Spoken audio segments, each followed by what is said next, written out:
The Battle of Plataea, fought in 479 BCE, was a decisive confrontation during the Greco-Persian Wars, marking the end of Persia's attempt to conquer Greece. Taking place near the town of Plataea in Boeotia, this battle was one of the largest and most significant land engagements of the classical era. It was the culminating event of a series of conflicts between the Persian Empire, under King Xerxes I, and an alliance of Greek city-states led by Sparta and Athens. The outcome of Plataea had long-lasting effects, shaping the future of Greece, ensuring the preservation of its unique culture, and preventing Persian dominance in Europe. To understand why the Battle of Plataea took place, it is essential to look at the broader context of the Greco-Persian Wars. In the early 5th century BCE, the Persian Empire was the largest and most powerful empire in the world, stretching from Egypt to India. Persia had already extended its influence over the Ionian Greek city-states in Asia Minor, modern-day Turkey, and after suppressing a revolt by these cities, King Darius I turned his attention to mainland Greece.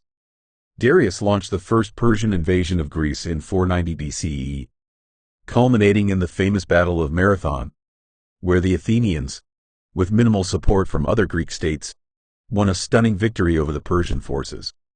However, this was only a temporary setback for Persia. 10 years later, Darius' son and successor, Xerxes I, led a massive army and navy in a renewed invasion of Greece, seeking revenge for Marathon and the complete subjugation of Greece. Xerxes' campaign initially met with some success.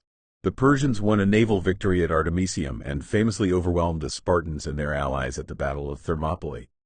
However, the tide turned at the naval battle of Salamis in 480 BCE, where the Greek fleet, led by the Athenians, defeated the much larger Persian navy. This forced Xerxes to retreat back to Asia, leaving his general, Mardonius, in command of a large Persian army to continue the fight in Greece. The Battle of Plataea was fought in 479 BCE as part of this final phase of the Persian invasion. Mardonius, with an army of around 100,000 troops, sought to consolidate Persian control over northern Greece and deal a decisive blow to the Greek alliance.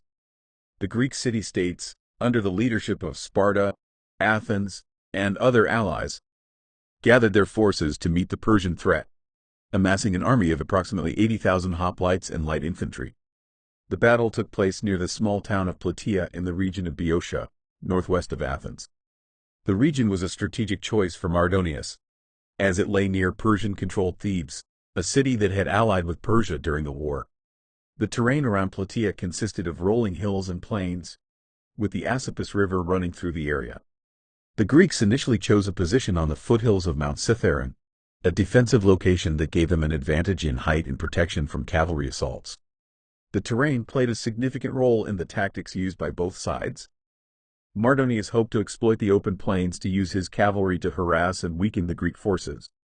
In contrast, the Greeks were wary of engaging the Persians in the open and preferred to stay in a defensive position where their heavy infantry could hold their ground.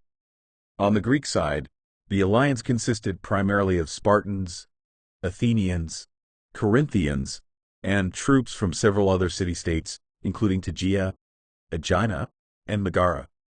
The army was led by the Spartan king Pausanias, a capable commander who understood the strengths of the Greek hoplite phalanx formation. The Greek hoplites were heavily armored infantrymen equipped with large shields, hoplons, spears, and short swords, fighting in tightly packed phalanx formations.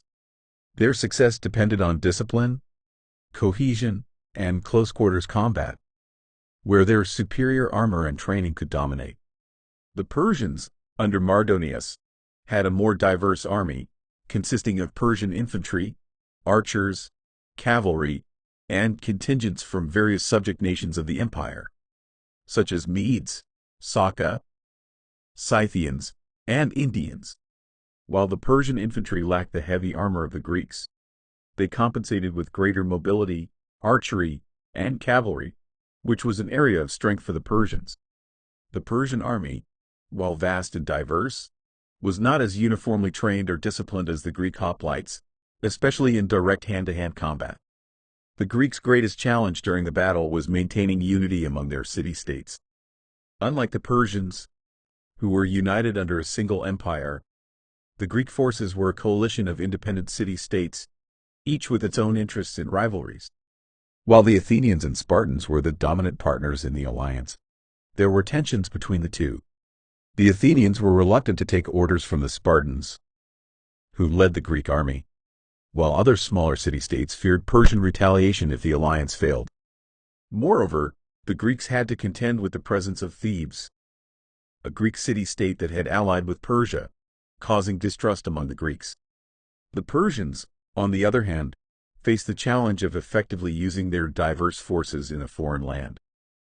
While Mardonius had a large army, it was made up of many different ethnic groups with different fighting styles, and maintaining cohesion in such a diverse force was difficult. The Persian infantry, lightly armored and trained for mobility and archery, was at a disadvantage in the close-quarters combat favored by the Greek hoplites. Mardonius also had to contend with supply issues, as his army was far from its bases in Asia Minor. The Battle of Plataea unfolded over several days of maneuvering and skirmishing. Initially, the Greeks held a defensive position on the slopes of Mount Cithaeron, while the Persians occupied the plains below. Mardonius attempted to provoke the Greeks into abandoning their position by sending his cavalry to harass their lines and disrupt their supply routes. Despite these efforts, the Greek army held its position. Eventually, however, the Greeks were forced to abandon their position due to a lack of water and food, as Mardonius's cavalry had cut off their supply lines. As the Greeks began to withdraw towards a better position near the town of Plataea, confusion and miscommunication led to their forces becoming somewhat scattered. Mardonius seized the opportunity and launched a full-scale attack, believing that the Greeks were retreating. However, the Greek withdrawal was not a rout, and the forces soon regrouped. The Spartans, Tegeans, and Athenians bore the brunt of the Persian attack. In the ensuing battle, the Greek phalanx proved superior in close combat, and the Persians, unable to break through the Greek lines, began to falter. Mardonius himself was killed during the fighting, which caused the Persian army to lose its cohesion and morale. The Greeks pressed their advantage, and the Persian forces were eventually routed, with many fleeing back to Thebes or being killed as they tried to escape. The Greek victory at Plataea was complete. Mardonius's army was destroyed, and the remnants of the Persian forces in Greece either fled or were captured. The Greeks also besieged and destroyed Thebes shortly after the battle, punishing the city for its collaboration with Persia. The victory at Plataea effectively ended Persian attempts to conquer Greece. Although Persia remained a powerful empire, its ambitions in Europe were checked, and the independence of the Greek city-states was preserved. The Battle of Plataea was one of the most important battles in Greek history. It ended the Persian invasions of Greece and marked the beginning of the decline of Persian influence in the Aegean. In the wake of their victory, the Greeks went on the offensive, with the Athenians leading naval campaigns to liberate Greek cities in Asia Minor from Persian control, culminating in the establishment of the Delian League.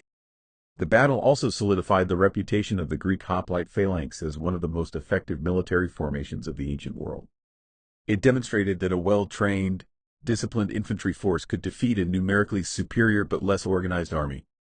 Plataea also underscored the importance of unity and cooperation among the Greek city-states, as their ability to set aside internal rivalries and fight together was key to their success. Moreover, the victory at Plataea preserved the unique culture and political systems of the Greek city-states, particularly the emerging democratic institutions of Athens. Had Persia succeeded in conquering Greece, the course of Western civilization could have been drastically different, as Greek philosophy, art, and democracy might have been stifled under Persian rule. The Battle of Plataea was the final, decisive confrontation of the Greco-Persian Wars, ensuring that Greece remained free from Persian domination. The battle not only protected the independence of the Greek city-states but also allowed for the flourishing of Greek culture, which would go on to influence the development of Western civilization. Plataea is remembered as a moment of unity and resilience for Greece, where the disciplined and determined Greek forces, against all odds, overcame the might of the Persian Empire.